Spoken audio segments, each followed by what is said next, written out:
ഡോക്ടറെ, എൻ്റെ liver healthy ആണെന്ന് എങ്ങനെ എനിക്ക് സ്വയം തിരിച്ചറിയാൻ പറ്റും? അതുപോലെ എൻ്റെ ലിവറിന് എന്തെങ്കിലും തകരാറുണ്ടെങ്കിൽ ശരീരം കാണിക്കുന്ന പ്രധാന ലക്ഷണങ്ങൾ എന്തൊക്കെയാണ്? ലിവർ ആക്ച്വലി ലിവറിൻ്റെ ഒരു ഗുണവും ദോഷവും എന്താണെന്ന് വെച്ച് കഴിഞ്ഞാൽ 50% മേലെ ഡാമേജ് ചെയ്താൽ മാത്രമേ ലിവർ എന്തെങ്കിലും ലക്ഷണങ്ങൾ കാണിക്കുകയുള്ളൂ.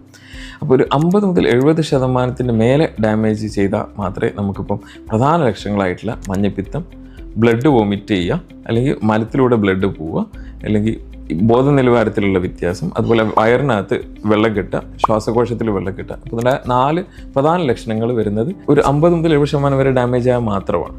ഇതിനെയാണ് ഡീകോമ്പൻസേറ്റഡ് സിറോസിസ് എന്ന് പറയുന്നത്. ഡീകോമ്പൻസേറ്റഡ് സിറോസിസ് ആയിക്കഴിഞ്ഞാൽ പിന്നെ റിവേഴ്സിബിലിറ്റി ലിമിറ്റഡ് ആണ്.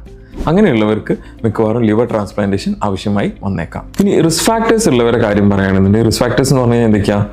മദ്യം സ്ഥിരമായിട്ട് കഴിക്കുന്നവർ, പ്രഷർ, ഷുഗർ, കൊളസ്ട്രോൾ ഉള്ളവർ, അല്ലെങ്കിൽ വേറെ family history of liver cirrhosis ഉള്ളവർ, ഇങ്ങനെയൊക്കെ ഉള്ളവർ എന്തായാലും എളുപ്പം മനസ്സിലാക്കാൻ പറ്റുന്ന കാര്യം എന്ന് വെച്ചാൽ complete blood count, liver function test, ultrasound, FibroScan, ഈ 4 ടെസ്റ്റ് ചെയ്ത് കഴിഞ്ഞാൽ ലിവർ ഹെൽത്തി ആണോ അല്ലേ എന്നുള്ളത് നമുക്ക് എളുപ്പത്തിൽ മനസ്സിലാക്കാൻ പറ്റും.